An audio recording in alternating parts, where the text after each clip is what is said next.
Je suis de retour sur ce jeu auquel j'ai pas joué depuis plusieurs semaines. Je me rappelle pas du tout de ce qui se passait dans le jeu. Je crois que la partie que j'étais en train de faire, j'étais toujours dans l'adolescence. Ouais, voilà, c'est ça. Je viens de revérifier que c'était bien la bonne partie. Donc là, si je me rappelle bien, la dernière fois, on avait secouru la petite fille des roues du vélo. En fait, il faut que je revoie ce que j'avais fait. Donc là, on avait rencontré Thomas. Oui, voilà, on avait sauvé Sophia. Voilà, qui serait morte. De même pas sa mort finale. La loose. Bon, du coup, on était vraiment au début du chapitre en fait. Et c'est tout ce qui s'était passé pour l'instant. Et en termes de personnalité. on est mort une fois. Ah oui, du coup, quand on a sauvé Sophia, on n'a pas beaucoup de principes, on n'est pas très vif d'esprit, on est en quête de spiritualité, mais par contre, on est plein de volonté d'agir. C'est pas trop mal. Donc en fait, là pour l'instant, les choix que j'ai faits sont pas si significatifs. Et je pense que je pourrais encore changer beaucoup de choses. Donc là, ce sous-chapitre-là, il s'appelle Le mouchoir tombé. Donc on est à un moment, une période venteuse, on est dans la ville. On est donc à une période un peu sèche où la plupart des nobles restent confinés chez eux, pendant que les gens du commun essayent de trouver de l'ombre où ils peuvent. Donc là, on est en train de faire une course. On a besoin de deliver a letter. Comment on dit ça? De poster une lettre en gros, enfin de donner une lettre à quelqu'un. Et là, on a une relation avec Thomas qui est super cool, c'est notre meilleur ami. Donc, comme il fait très chaud, on décide d'aller explorer un peu les beaux quartiers et de s'approcher de l'ombre de l'arbre d'argent. Thomas, donc, qui est... Alors, Thomas, c'est... Est-ce que son père est un noble? Non, je crois que son père, c'est quand même un roturier, mais qu'il est plutôt fortuné. Donc, Thomas nous dit que c'est difficile de vivre une vie de roturier. Donc, soit tu vas travailler dans un atelier, donc à te briser le dos toute la journée, soit tu deviens un serviteur, mais t'as jamais l'opportunité de vraiment profiter de ta vie. Donc de façon très philosophe, on lui dit que c'est notre fardeau. Et donc Thomas dit qu'il est assez au courant de tout ça, que sa mère a l'air assez pieuse, comme la nôtre. Et donc lui dit qu'il est plutôt déterminé à faire sa fortune, peu importe ce qui se passe. Et qu'il a pas du tout envie de se confiner... Pardon, je mange de la compote, c'est peut-être un peu dégueu en même temps. De se confiner à son fardeau prédestiné. Mais c'est fou parce que j'ai l'impression que c'est un chapitre un peu de résumé. Donc il dit, si on prend ton exemple, Branté, ton père est un noble, mais t'en es quand même pas un. Toi regarde tes mains, t'as des mains de travailleur, même si, moins que moi, mais t'as quand même des mains de travailleur. Et pourtant ton père c'est un juge, il fait que travailler à la préfecture. C'est un noble et pourtant il est... je sais pas comment dire, lui aussi en fait il est soumis d'une certaine façon au travail. Et donc les nobles, ici il y a à la fois les nobles, comme notre père qui a été anobli, mais il y a aussi les Arkniens, qui sont du coup des nobles d'hérédité, enfin de sang. Et c'est vraiment pour le coup une autre pas ethnie, mais vraiment un autre type d'humain, une autre race. Qui sont un peu supérieurs, et je crois qu'ils ont la peau un peu bleue. Mais du coup là ce qui nous rappelle c'est que les humains vont jamais être leurs égaux parce que les Arkniens sont meilleurs, plus intelligents, plus forts. Et voilà, et ils ont la peau bleue. Mais en fait nous on n'en a pas vu parce qu'il y a vraiment une ségrégation hyper forte dans les villes. Donc là on est interrompu par un garde habillé tout en noir et en vert qui nous chasse de la fontaine. Donc on entend la calèche s'arrêter. Et on voit du coup que c'est un serpent sable, du coup un serpent noir sur un champ de verre. Et c'est la côte d'armes, on dit ça le blason de l'archiduc. En gros, je crois que c'est la dynastie qui gère la province dans laquelle on habite. Et il y a une jeune femme avec une robe très luxueuse qui descend. On peut pas s'empêcher de la regarder. Ses fines épaules mises en valeur par sa robe. C'est marrant parce que dans le texte ils disent que en gros les épaules sont suggérées mais pas révélées, alors que l'illustration elle est là, les boobs à l'air. Qu'elle a une grande silhouette élancée, des belles lèvres, blablabla, et un petit nez, enfin bref, elle est très belle. Et elle a une peau bleu azur. Et donc elle, c'est une Arcnienne qui s'appelle donc Octavia Milanidas, qui a le même nom que l'archiduc qui gère notre province, donc c'est certainement sa fille ou autre. Donc les gardes sont en train de dégager en gros la place pour qu'elle puisse s'approcher de la fontaine. Donc elle s'essuie avec un mouchoir vers la fontaine. Voilà, donc c'est la fille de l'archiduc. Thomas nous dit ça. Sauf qu'en fait, quand elle retourne dans sa calèche, elle fait tomber son mouchoir et donc nous on le remarque. Donc il est là, il est petit, il est délicat, c'est un petit tissu tout mignon avec une broderie verte. Et donc là on se pose la question, est-ce qu'on va donner le mouchoir à Octavia? Donc ça c'est un choix qu'on peut faire à cause de quoi? Ah oui, parce qu'on a suffisamment de willpower. Soit on le garde pour nous, pour le voler, pour le vendre après, soit on garde le mouchoir comme un souvenir, parce que c'est une remarque qui nous a marqué. Je pense que j'aimerais bien créer une interaction. Je pense qu'on va se faire... si je me rappelle bien, parce que je crois que je fais ça la dernière fois, on va se faire embrouiller, je pense. Donc on suit la jeune femme et on lui donne son mouchoir. Et là, elle fait un rictus et elle fait un signe elle fait un signe à ses gardes qui du coup nous giflent. En plus, il me gifle avec ses gants.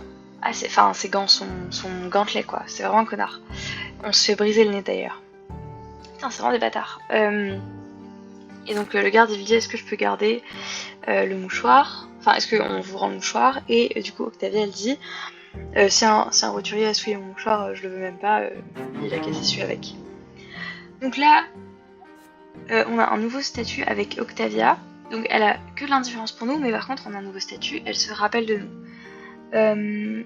Donc ça veut dire que peut-être si on la recroise dans le futur, moi je l'ai pas recroisée même dans mon autre partie, enfin je peux aller très loin, mais donc si on la recroise, ça veut dire que ça va peut-être débloquer de futures interactions. Voilà, donc on a le mouchoir, on a perdu la volonté, c'est normal de se faire défoncer, et on a je crois le nez cassé. Ah! Et là il vient de se passer un truc, donc les affaires du cœur, ça s'appelle, c'est un événement. Les conditions qu'il fallait c'était rencontrer une fille, n'importe laquelle. Voilà, et donc là on vient de vivre nos premiers sentiments romantiques. Ce qui est fou parce qu'on va vraiment se faire défoncer aussi. Je sais pas si c'est une bonne chose pour notre développement psychosexuel, mais bon. Et donc là, nous avons 12 ans.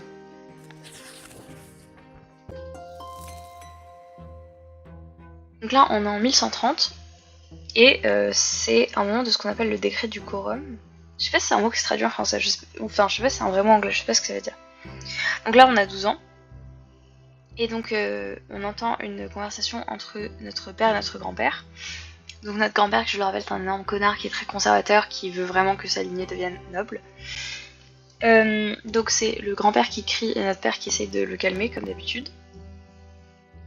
Et donc ils sont en train de se disputer sur la place des roturiers dans la ville. Et nous, on essaye d'espionner en essayant de comprendre ce qu'ils vont dire aussi sur nous. Donc là, Grégor, donc notre grand-père, il parle d'un roturier qui est venu lui demander un service. Et donc c'est un roturier qui lui a demandé de soutenir sa candidature pour tenir j'arrive pas à traduire, un rôle important dans un conseil d'administration, enfin un conseil qui s'appelle The Lesser Quorum. Donc le quorum inférieur. Et donc Robert il dit que donc ce mec, Mayer Egmont, c'est un roturier, mais qu'il a beaucoup de clout. Comment on dit ça? C'est fou parce que j'ai pas parlé anglais depuis longtemps. Enfin il a une réputation importante, qui possède plein de mines de fer, et que ça pourrait devenir un ami important. Enfin en gros je pense que c'est un peu un moment en mode Révolution française où la bourgeoisie commence à être vraiment riche, et du coup les nobles de sang ils sont... Enfin, toujours un peu réticents, mais ils peuvent pas trop ignorer leur influence. Je sais pas pourquoi je lance cette analyse de merde, c'est peut-être des conneries ce que je dis. Donc Grégor, qui est un noble jusque dans ses chaussettes, s'en bat les couilles.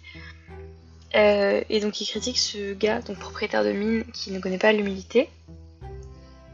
Et que même s'il est riche, en gros, il a quand même besoin de nobles comme lui pour les diriger.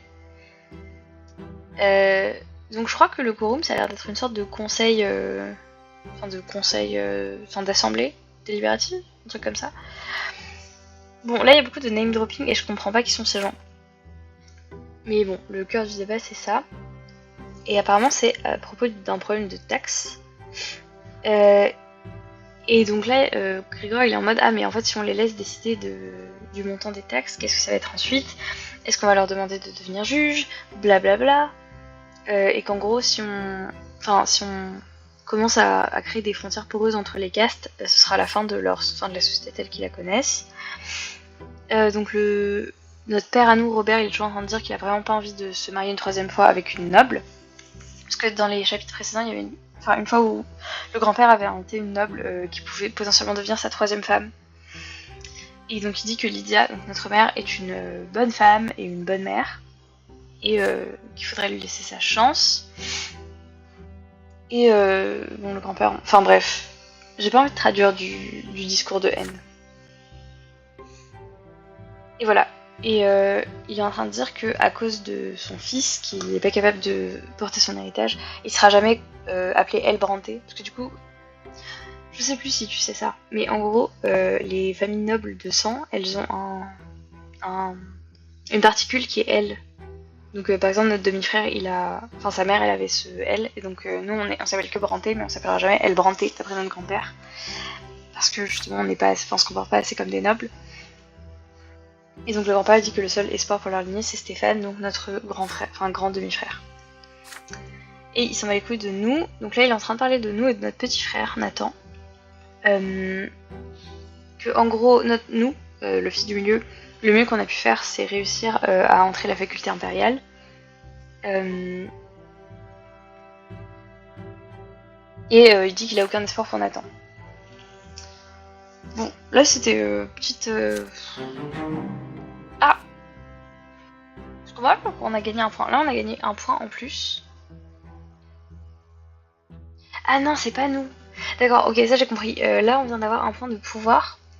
Et ce qui veut dire que là ce sont les overseers, du coup les gérants, enfin les responsables, les supérieurs qui ont le pouvoir. Et ça je crois que c'est les points qui ont rapport avec la province. Parce que... Je vais essayer de comprendre ce que c'est. Ah et là on va commencer l'école. Les sciences. Voilà, donc là on commence à plus avoir de professeur particulier. Et on va avoir une discussion avec notre père. Mais avant, j'ai envie de comprendre... Non, ça c'est la carte. Voilà ça. Sur notre province. Voilà, donc c'est ça. En fait, du coup, là on a la feuille de notre province. Du coup, là on sait que notre overseer, du coup, c'est quoi notre responsable? Notre maître? Bon, notre chef en tout cas. C'est l'archiduc Millénès, du coup, le père d'Octavia, la meuf dont on a ramassé le mouchoir. On a un patriarche pour du coup l'église. Qui lui du coup est partisan de la New Faith, du coup la nouvelle foi, qui remet en question la répartition en 3 castes. Et du coup là c'est le différent points. Donc nous on a gagné un point, enfin la province elle a gagné un point de pouvoir. Donc en gros nous on était à -5 où c'était... Enfin on est vers -5 en gros c'est quand c'est la noblesse qui a le pouvoir. Et vers 5 c'est le règne de la terreur. Du coup je m'imagine que ce sera le moment où on va renverser le système de caste. Et donc là on est à un point où c'est toujours quand même la vieille aristocratie qui dirige, mais qui a d'autres pouvoirs un peu concurrents. J'imagine que le fait par exemple qu'il y ait des gens qui possèdent la mine, ça joue dans ce genre de truc. On a aussi le point du coup sur l'église où il y a un équilibre entre ancienne foi et nouvelle foi. Sur la richesse, donc là pour l'instant on est un pays plutôt fortuné. Et sur l'ordre où ça va entre terre sans loi jusqu'à un peu triomphe de la loi. Donc là, on va faire une discussion avec notre père. Donc notre père nous dit qu'on a grandi et qu'il va falloir qu'on quitte la maison pour poursuivre notre éducation. Il nous a choisi une école. Donc c'est une école qui est à la fois pour des enfants de nobles et de roturiers plutôt fortunés. Donc ça tombe bien pour nous parce que nous on est roturiers mais avec un papa noble. Donc c'est pas une école du même acabit que celle dans laquelle notre grand frère était allé. Mais ça reste un truc qui nous permet d'avoir une vraie carrière. Je pense. Encore un petit peu de compote. Donc on est hyper content, on en parle à Thomas. Et donc Thomas il dit qu'il devait demander à ses parents de l'envoyer là-bas. Et en gros le père de Thomas il a fait des économies pour l'envoyer dans une école. Parce que lui aussi il a un peu le désir d'augmenter le statut de leur famille par son fils aîné. Donc c'est l'école est dans un vieux bâtiment. Donc c'est un peu, j'ai l'impression que c'est une sorte de, enfin un peu un modèle de cloître. Et donc c'est vraiment éducation à l'ancienne. On est là avec avec les livres, avec les plumes. On gratouille avec l'encre. Donc c'est apparemment assez fatigant, très strict. Et Thomas, c'est pas forcément très bon élève, j'ai l'impression qu'il est très distrait. Et donc il se fait souvent réprimander. En gros, il va en prépa. On est quand même pas très loin de la maison, enfin on n'a pas encore déménagé, on reste quand même proche de chez nous. Notre père s'intéresse à notre éducation. Et notre père il nous met la presse pour qu'on soit un meilleur étudiant encore. Notre mère nous fatigue, enfin nous pousse aussi à nous dépasser en nous demandant d'apprendre nos prières et de prier avec elle le soir. Et voilà, et du coup là on essaie d'avoir un modèle où on est à la fois... Enfin en gros on est très humble et travailleur, donc en gros on vit vraiment selon les vertus de notre fardeau. Et donc là il va y avoir un examen final pour déterminer en gros un classement des meilleurs et des pires élèves dans chaque matière. Donc il faut absolument qu'on étudie notamment la loi et l'histoire, enfin le droit et l'histoire. Mais en parlant avec notre mère, on commence à considérer peut-être l'idée d'apprendre la théologie. Ok, là je crois qu'on va commencer du coup à choisir un peu notre domaine de spécialité. Il nous reste un jour avant notre examen. Et donc on a passé notre journée à réviser. Il faudrait qu'on, en gros, avant qu'on aille se coucher, qu'on révise une dernière fois.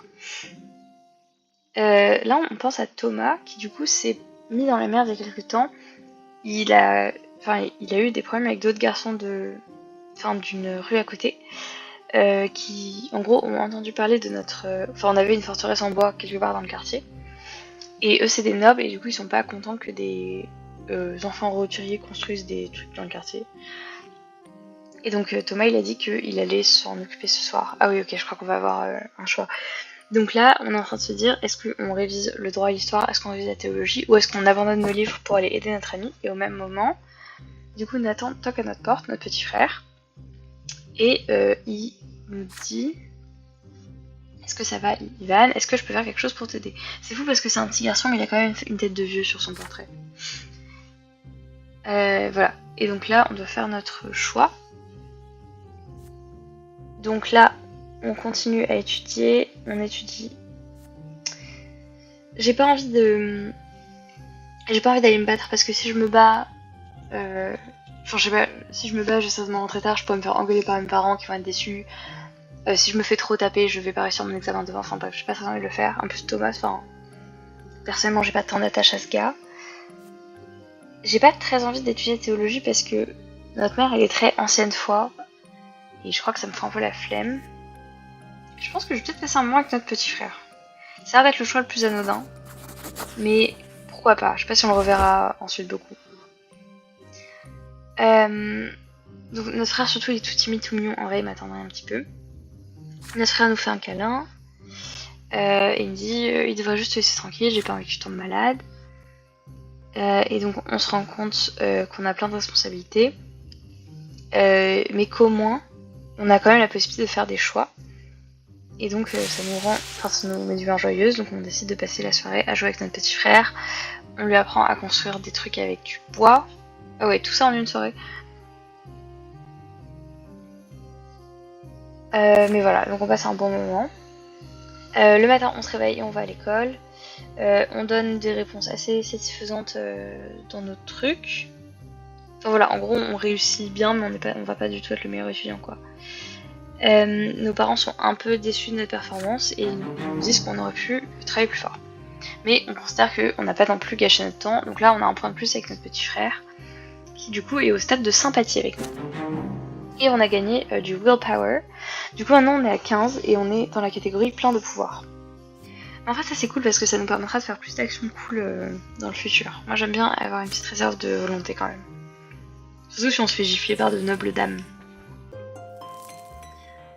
Nouveau pop-up.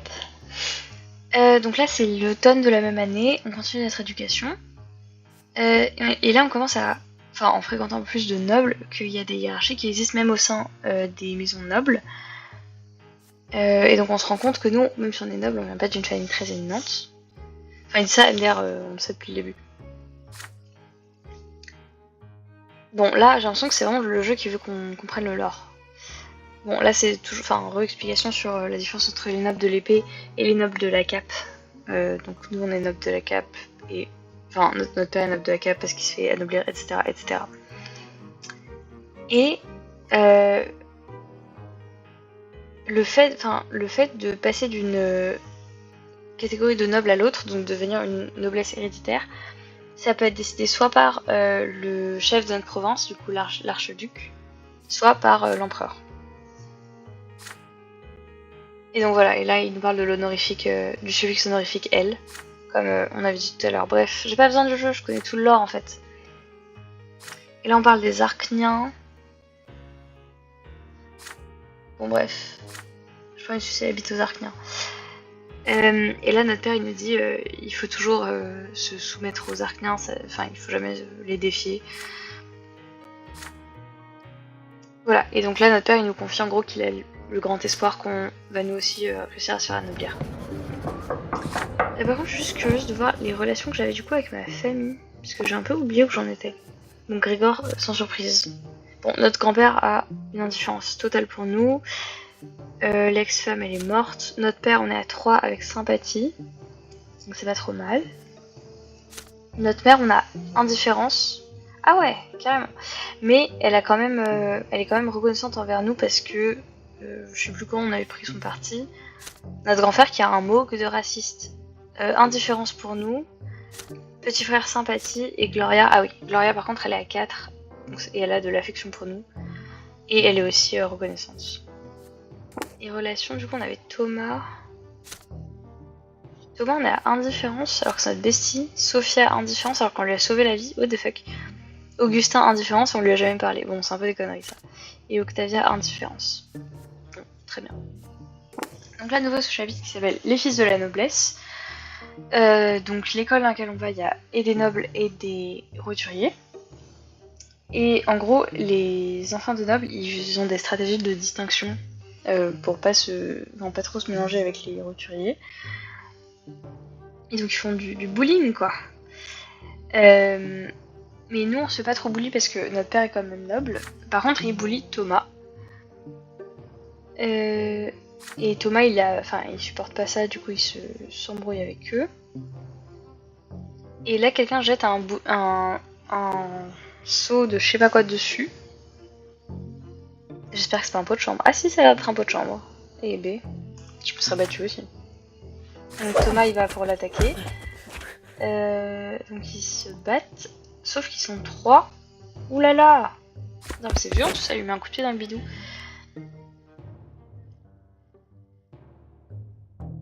Et donc là, le bully s'adresse à nous, il nous demande pourquoi nous on s'acoquine avec des roturiers alors que notre père est noble. Et donc là, j'imagine qu'on va avoir un choix. Oh là là. Donc, soit on serre la main du bully pour, en gros, devenir plutôt ami avec lui pour augmenter un peu le statut de notre famille et notre place dans l'école. L'engueuler, le dénoncer au prof, et se battre. J'ai aucune envie de me battre. Mais j'ai un peu envie de me battre. Non, faut pas que je me batte. Je pense que si je le dénonce au prof, je vais juste me faire, moi, prendre un sermon. Enfin, je pense pas que les profs vont défendre Thomas qui est pas un très bon élève et qui est un roturier qui confirme un peu des préjugés sur le roturier. Genre, il est beaucoup plus... Enfin, c'est pas une très bonne chose. Les engueuler, je sais pas si ça sert à grand chose. Mais j'ai pas du tout envie de collaborer. Ah, c'est un peu je crois, le premier choix là où je suis vraiment... J'ai pas envie d'être une balance non plus. Ouais. Allez, je vais me battre. Dans le doute, la violence.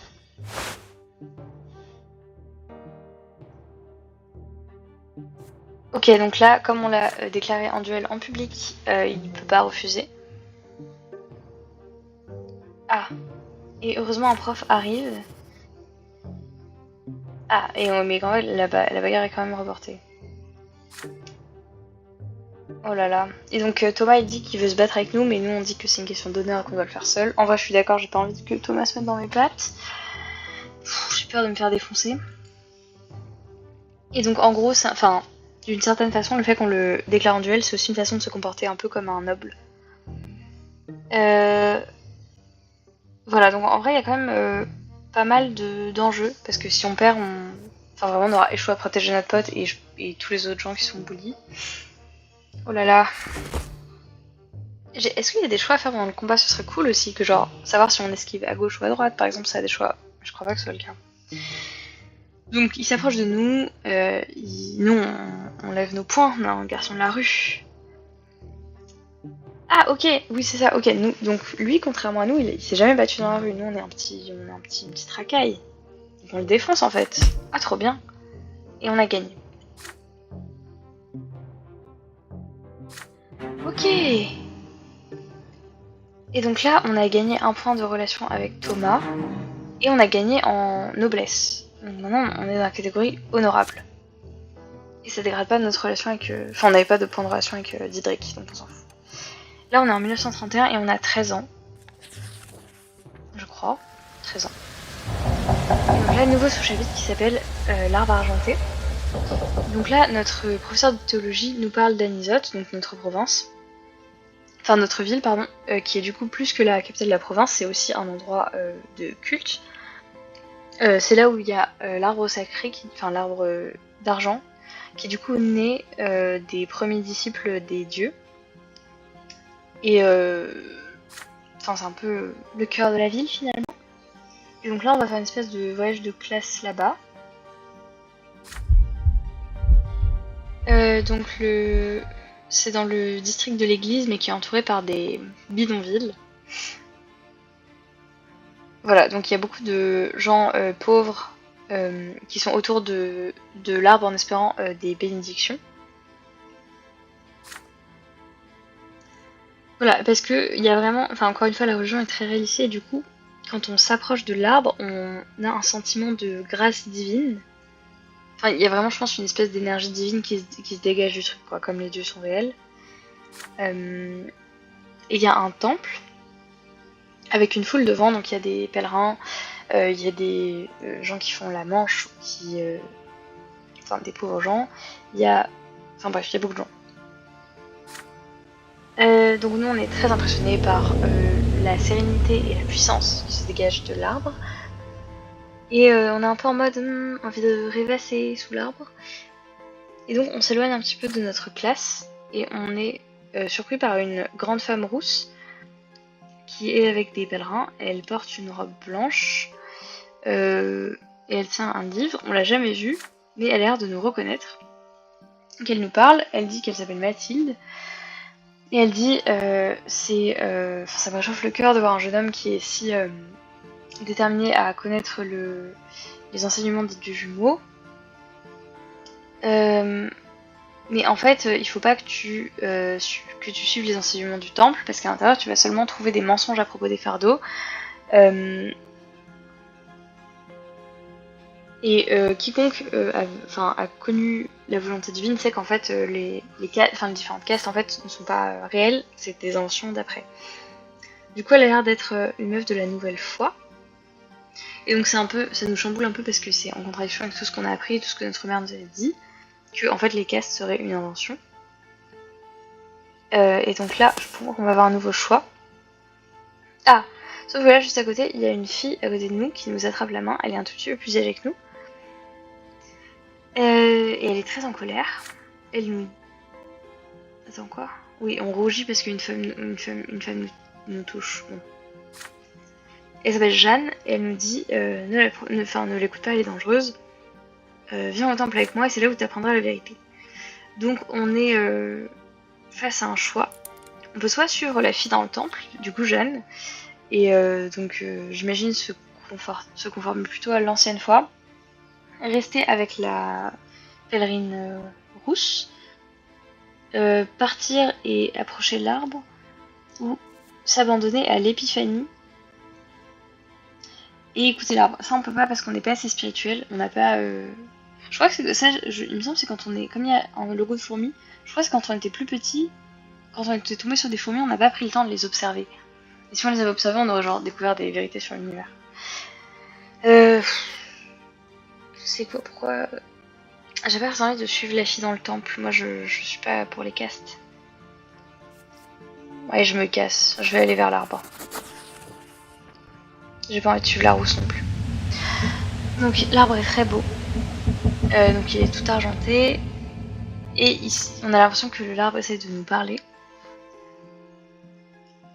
Donc on s'approche de l'arbre, on touche l'écorce qui est chaude, qui a l'air vivante. Et oui.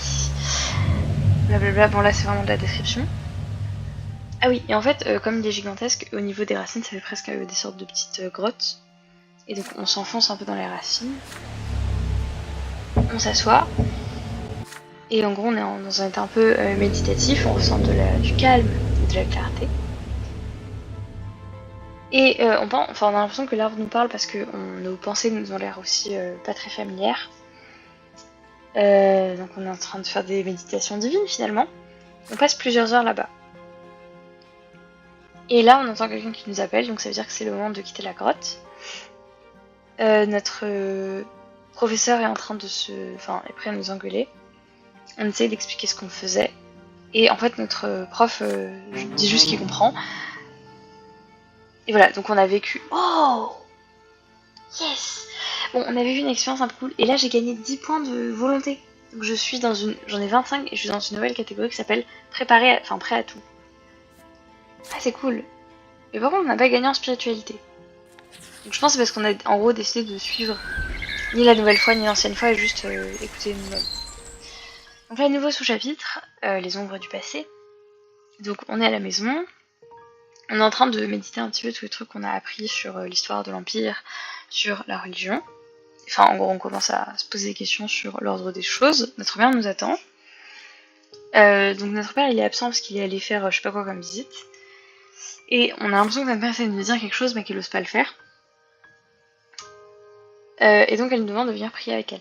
C'est fou parce que quand je regarde l'illustration de la mère, c'est vraiment n'importe quoi le design. Déjà, elle ressemble à une meuf dans l'Attaque des Titans, un peu. La mère de Connie, je trouve. C'est n'importe quoi, ses cheveux plaqués en arrière, genre il n'y avait pas de gel à l'époque, c'est juste du sébum.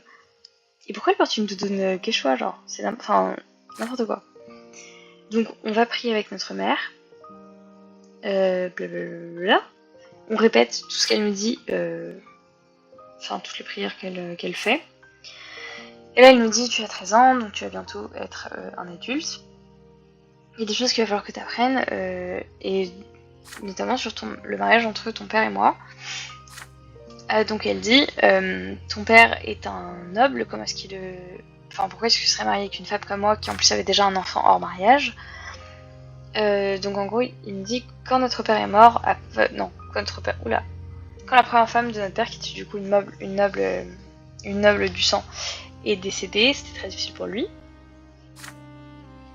Et donc ensuite, il m'a rencontré au moment où... je répète pas la première personne, c'est confusant. Donc en gros, elle était à la préfecture et elle avait besoin de protection et de justice parce qu'en fait, quand elle était jeune, donc elle travaillait, elle était genre working girl quoi. Et il y a un noble qui l'a convoitée et en gros qui l'a violée. Et du coup, c'est comme ça qu'elle a eu Gloria, notre grande sœur. Et en fait, donc le noble qui a violé notre mère l'a chassée avec son enfant. Et comme elle savait pas trop quoi faire, elle a voulu en gros porter plainte, mais ça n'a pas marché parce que tout le monde s'en fout. Sauf que notre père, il a été pris de pitié. Et comme il pouvait pas obliger le noble à l'épouser ou à lui faire une quelconque réparation, il l'a épousée et il a décidé d'adopter notre mère. Et notre père, c'est pas trop un connard, hein. Bon voilà, et donc en gros, notre mère, elle dit qu'elle savait que ça allait être un problème pour sa réputation et son honneur. Mais que pour lui, c'était une façon en fait d'accomplir son destin de noble en protégeant les autres. Voilà, donc notre père a fait preuve de courage en épousant notre mère et je sais pas comment dire, en contrariant notre grand-père. Blablabla, enfin bref, elle nous dit plein de choses. Il y a beaucoup de répétitions. Et donc elle lui dit je te dis pas ça seulement pour partager la douleur de mon passé, mais juste il faut que tu comprennes que notre famille porte un lourd fardeau. Qui a plein de tâches sur l'honneur de notre famille, donc ce mariage-là et la naissance de Gloria. Blablabla. Bla bla bla bla. Ah! Et ils disent Gloria pourra jamais être vue comme une vraie parenté parce que en fait, si on se rendait compte qu'elle était née hors mariage, même notre naissance à nous pourrait être vue comme illégitime. Enfin, c'est étrange, je comprends pas trop pourquoi. Enfin, en gros, parce que notre mère était pas vierge. Parce qu'il était marié quand elle nous a eu. Enfin, bref, trop bizarre. Mais du coup, là, on a plusieurs. Enfin, elle nous pose la question est-ce que tu vois toujours Gloria comme ta sœur? Donc là, elle dit enfin, on a le choix de pas. Enfin, de faire comme si Gloria était pas notre sœur, mais on peut pas parce qu'on a une trop bonne relation avec elle. En vrai, moi j'aime bien Gloria, c'est un peu le personnage que j'aime bien, alors que j'aime pas trop notre mère. Donc je pense que je vais lui dire que j'accepte Gloria comme ma sœur.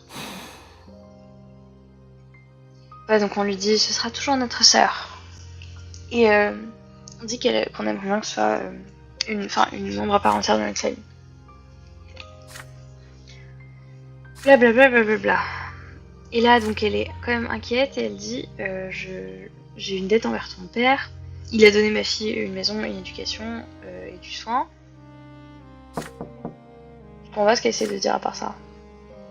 Donc il y a notre sœur qui arrive et on a de l'affection pour elle. Voilà, et donc là ça a augmenté encore une fois notre relation avec elle et donc là on est au max avec Gloria avec 5.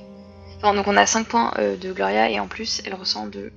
Enfin elle est reconnaissante envers nous parce qu'on l'a aidée plusieurs fois. Et on a aussi un point de plus avec notre mère qui a maintenant de la sympathie pour nous. C'est pas nul comme relation maternelle. On a vu mieux. Et là, qu'est-ce qui se passe? Nouveau pop-up. Donc là, on a 13 ans. On a une nouvelle leçon de théologie. Et donc, on est toujours en train de parler des 3 castes. Et donc ça, c'est des choses qu'on connaît bien. Donc, on est en train un peu de rêvasser.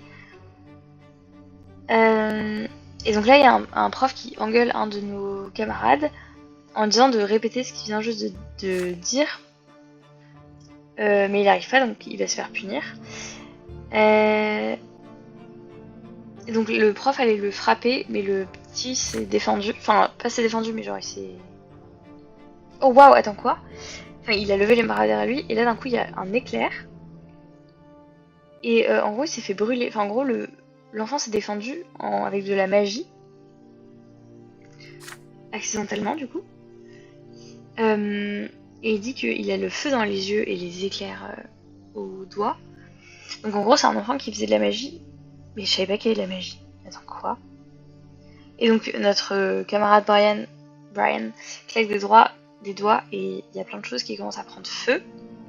Il est un peu en train de rire de façon hystérique. Alors quoi couper, ça allait si vite. Donc là tout le monde est en panique puisqu'il y a un incendie. Et donc Thomas il est en train de dire mais il va brûler toute l'école. Donc on court sur Brian, on le plaque. Et on dit que même à travers nos vêtements on commence à être brûlé. Et donc là on assomme Brian. Le feu est en train d'être éteint, on est en train d'évacuer tout le monde et de nous soigner. Et donc là il y a des inquisiteurs qui entrent. Ok, donc il y a vraiment une perception de la magie. C'est fou parce qu'ils croient en genre... Enfin je sais pas comment dire, ils savent que les dieux existent. Enfin, je sais pas comment dire. Si t'es dans un monde où les dieux existent, sont présents, où tout le monde est conscient de leur présence, et que la magie existe, pourquoi est-ce qu'ils interprètent pas ça aussi comme une manifestation de pouvoir divin? Enfin c'est un peu bizarre je trouve, la logique là de faire de l'inquisition contre la magie. Bon, je sais pas. C'est moi qui comprends rien. Donc les inquisiteurs ils enquêtent et ils nous expliquent que c'était de la magie, qui est un pouvoir maléfique qui transforme les hommes en instruments de meurtre. Et donc c'est quelque chose. Enfin donc en gros il faut se réfugier dans la religion pour se protéger de la magie. Et Brian s'est fait évacuer, on sait pas trop où il est. Et ça a augmenté notre relation avec Thomas pour une raison que j'ignore parce qu'on n'a pas fait de choix. C'est peut-être juste naturellement parce qu'on a passé un moment intense avec lui. Donc là, on est sur un sous-chapitre qui s'appelle le fardeau du noble. Donc il va y avoir une grande journée devant nous. 100 ans auparavant, Uther Tempest a été déclaré premier empereur. Il a été béni par les dieux jumeaux lui-même. Et donc on va faire en gros une célébration pour la dynastie des empereurs. Donc notre père nous apprend que notre grand-père et notre grand frère reviennent à la maison. Et donc il faut qu'on célèbre ce jour ensemble. Et il dit que c'est une opportunité de nous renouer des liens avec notre frère et d'apprendre ce que c'est d'agir comme un noble. Donc notre frère arrive, il nous semble hyper différent. Déjà il a son mohawk de raciste. Et donc il arrive, il agit de façon beaucoup plus hautaine avec les servants. Il ignore notre demi-sœur. Mais il est moins arrogant avec nous. Donc on est dans la bibliothèque avec notre frère, il nous raconte la capitale, tout ce qu'il a vécu. Il y a notre petit frère aussi qui vient et qui dit qu'il peut pas trouver Gloria, qu'il l'a cherché partout et qu'il la trouve pas. Donc nous avec... Attends quoi? J'ai raté la dernière phrase. Donc il a dit qu'elle voulait aller dans des ruines, les ruines d'un palais, mais qu'elle est peut-être perdue. Donc avec notre frère on se rend compte que les ruines c'est un endroit qui est assez dangereux. Qu'apparemment il y aurait des restes de magie corrompus là-bas. Et donc il faut qu'on aille chercher notre sœur. Donc Stéphane il s'arme. Et il dit oh là là Gloria elle a dû aller là-bas pour chercher en gros de l'inspiration pour faire de la poésie. Et donc là on est un peu confus parce qu'on se dit, en gros depuis le début Stéphane ignore Gloria donc on comprend pas pourquoi il est si pressé d'aller la retrouver. Il devine, bien sûr il est télépathe, il devine exactement ce qu'on dit, donc il dit en fait qu'en tant que noble, il a quand même le devoir de s'occuper de sa famille et de la protéger. Donc il dit qu'en gros comme notre père, a accepté Gloria dans sa maisonnée, qu'en gros il doit défendre le fait que Gloria soit un membre de la famille, et il dit que c'est aussi notre devoir d'aller l'aider. Donc on va sur les ruines, et là on trouve une feuille où il y a l'écriture de notre sœur et on entend un rire derrière un mur en ruine. Et donc il y a Gloria qui est allongée par terre en train de pleurer et il y a des jeunes hommes qui sont en train de la mettre au sol et c'est horrible. Et donc ces jeunes ils sont en train de dire ah regardez cette fille qui écrit de la poésie, elle croit que c'est noble mais t'inquiète, bref ils sont en train de faire des VSS là. Ouais, donc en gros, là c'est horrible, ça part en viol là, en agression sexuelle, c'est horrible. Et donc là, notre grand frère dit partez ou je vais vous attaquer, sauf qu'il a une épée, et du coup, en fait, il se dit c'est un qui est armé contre eux qui sont plusieurs avec, pas d'armes, mais ils ont genre des bâtons et tout. Donc là, Stéphane, en gros, il est un peu dépassé par le nombre. Et il nous dit de se battre avec lui. Donc on a soit le choix de charger nous-mêmes, en gros de prendre un caillou et d'attaquer les assaillants de Gloria. Défendre Stéphane comme il nous a dit pendant qu'il attaque, ou appeler les gardes. En vrai j'ai beaucoup de volonté, je vais juste faire ce que mon frère me dit, je vais courir ses arrières en gros. Donc on prend un bâton. Et en gros, on défend ses arrières pendant qu'il se bat.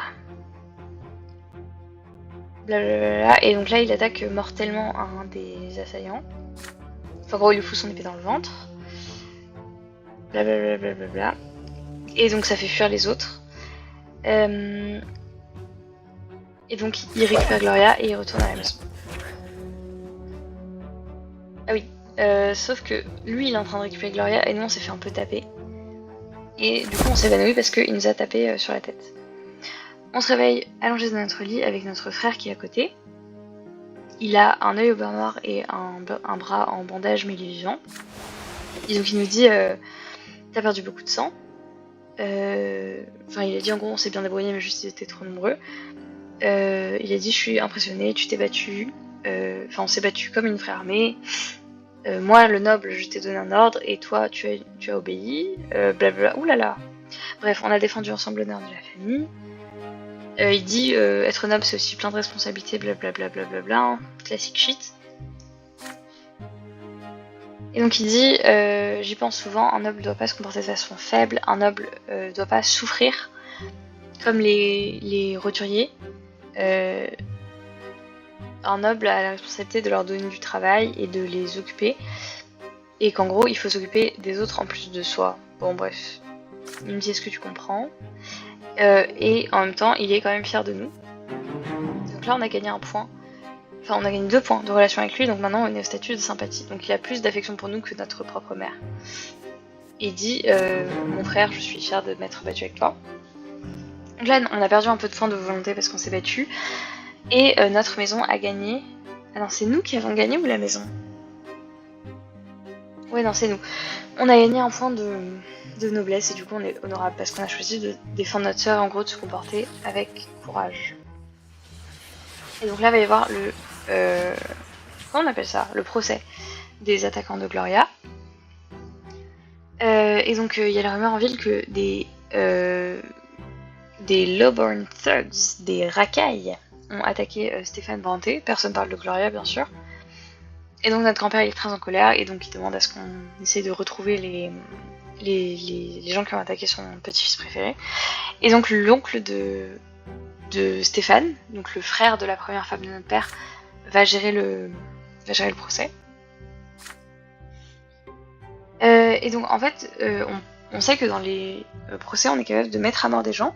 Et donc nous, on se dit, mais comment c'est possible que des simples humains décident de mettre à mort quelqu'un, enfin de lui donner sa vraie mort, alors que les dieux sont capables de ressusciter. Et donc notre père, il nous explique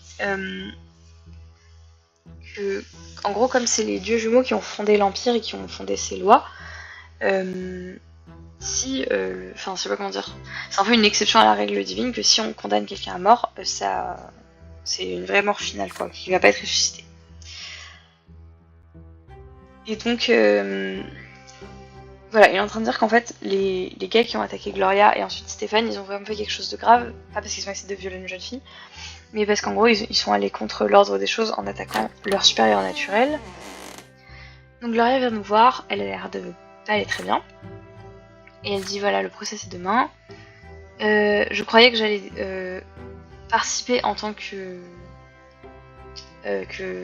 témoin, parce qu'en fait tout ça a commencé à cause de moi, mais notre père est pas, même pas mentionné que j'étais là, et il a dit que ça aurait ruiné le truc. Et donc là elle est très en colère parce qu'elle dit que personne l'écoute, personne la mentionne comme si elle n'existait pas. Et elle dit qu'elle était déçue parce qu'elle pensait que le fait que Stéphane la défende, ça voulait dire qu'elle était une partie de la famille. Donc elle est un peu en train de pleurer. Et donc elle se dit, en gros, si je suis tant un problème pour la famille, pourquoi est-ce que on m'a accueilli ici? Et donc notre père arrive et il nous dit que nous on va être témoins par contre. Il nous dit de jamais dire que Gloria était là-bas, qu'on y était avec notre frère juste pour une visite, qu'ils ont insulté Stéphane et qu'ensuite ils l'ont attaqué et que Stéphane s'est défendu tout seul. En gros, non, on l'a pas participé. Il nous dit en gros que si on mentionne que notre sœur était là, ce serait hyper suspect et que ça ferait s'ouvrir la réputation de la famille. Oh là là, j'aime pas ça moi. Mais nous on est encore un peu choqués parce qu'on a toujours la vision un peu de notre sœur qui s'est fait quand même mettre à terre et menacer. Et humiliée. Voilà, donc là on a un choix. Donc soit on essaie de convaincre notre père de changer d'avis, soit on ment à notre père, soit on fait ce que notre père nous dit. Alors là, convaincre notre père, on peut parce qu'on a beaucoup de volonté et parce qu'on a une bonne relation avec notre père. J'ai un peu envie de faire ça parce que justice for Gloria.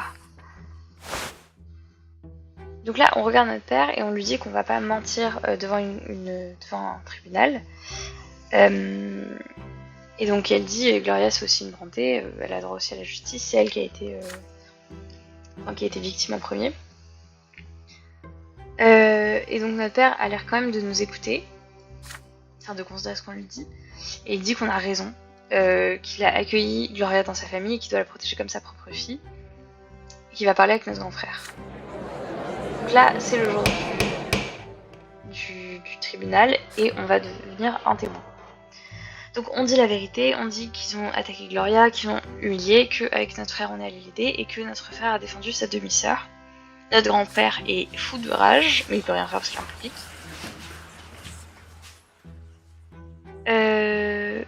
Les gens qu'on a accusés disent que c'est ça, que Gloria est en train de réciter de la poésie et donc qu'elle était en train de, en gros, défier sa caste. Et là, du coup, ça change la situation parce que Stéphane, il n'était pas seulement en train de se défendre, mais qu'il a en gros défendu l'honneur de sa demi-sœur roturière, quoi. Donc c'est un peu différent. Donc là, c'est à nous de parler. Et on dit que c'était le devoir de notre frère en tant que noble de défendre l'honneur de sa famille. Que notre père l'a accueilli dans sa maison et du coup c'est blablabla, détail que je répète depuis un petit peu. Et les gens se... Enfin, je sais pas comment dire, ça fait pas grand effet parce que les gens sont juste en mode ah oui, mais de toute façon, enfin, ça aide pas la réputation de notre famille parce que ça rappelle à tout le monde que notre père a accueilli chez lui une enfant née hors mariage d'une roturière, quoi. Ensuite, c'est le moment de... Enfin, c'est au tour de notre frère de faire son témoignage. Donc il confirme ce qu'on a dit. Donc en gros, il s'est quand même, lui, fait attaquer par des roturiers. Et donc le juge, qui est l'oncle de Stéphane... Ah putain, du coup, lui, il a Elbranté. Ah oui, parce que sa mère, elle a... Oui, ok, parce que sa mère est noble. Donc ils sont jugés coupables. Ils sont condamnés à mort. Et ils vont être pendus. Voilà, ça. Super illustration. Et donc on assiste à la pendaison. On retourne à la maison. Notre grand-père est en colère. Il nous engueule nous, il nous engueule notre père. Il engueule notre grand frère et Gloria. Que c'était une humiliation pour la famille. Notre père essaie de se défendre un petit peu. Notre frère il fuit. Et notre sœur, elle est quand même... Enfin, j'ai l'impression qu'elle a été réparée un petit peu. Donc ça dégrade notre relation avec notre grand-père. Moi, je m'en bats les steaks. Mais du coup, Gloria, maintenant, personne ne l'humilie dans la rue. Donc on a perdu un point de réputation pour notre maisonnée. Donc là, on a un honneur terni. Mais par contre, on a gagné en unité. Et donc nous, on a gagné en noblesse. On a gagné en spiritualité, un point. Mais par contre, on a perdu en volonté parce que, encore une fois, à chaque fois qu'on fait un truc qui demande du courage, ça mine notre morale pour la suite et il faut qu'on fasse des trucs pour se ressourcer en gros. Ah! Bon, je fais ça, ensuite j'arrête parce que ça commence à faire un petit moment là. Donc là, comme on a gagné en nobilité, comme on a de la noblesse... Ah oui, non, j'ai de la batterie. Comme on a plus de 4 points de noblesse, on a un nouvel événement qui arrive, qui s'appelle Amour Intime. Après l'école, on se promène, et on passe devant une très belle maison, qui est la maison d'un noble, d'un comte, et on entend la voix de Stéphane de l'autre côté du jardin, avec le rire d'une jeune fille. Du coup, on commence à espionner, et on voit notre frère qui s'est fait tout beau, qui est en train d'aider une jeune femme noble à sortir d'une fenêtre. Ils se font un petit câlin et nous on la reconnaît parce que c'est la fille d'un comte qui est déjà fiancé à un autre jeune homme d'une famille très réputée. Bon, notre frère lui dit des douceurs. Ils se font des câlins, des bisous. Et on se rend compte que notre grand frère, en faisant ça, enfin en gros en courtisant une jeune fille qui est fiancée à quelqu'un d'autre, il met l'honneur de la famille en danger. Et enfin, en gros, notre frère se comporte de façon un petit peu hypocrite, mais il a l'air très heureux. Mais on l'a jamais vu aussi heureux. Et Maria aussi, elle a l'air... Enfin, la jeune fille, elle a l'air d'être... je sais pas comment dire. D'être très heureuse de ça. Donc on dit qu'on a envie de lui en parler. Et en fait, il voit qu'on a... Enfin, en gros, il comprend qu'on a hésité. Donc on a deux choix. Soit on lui dit...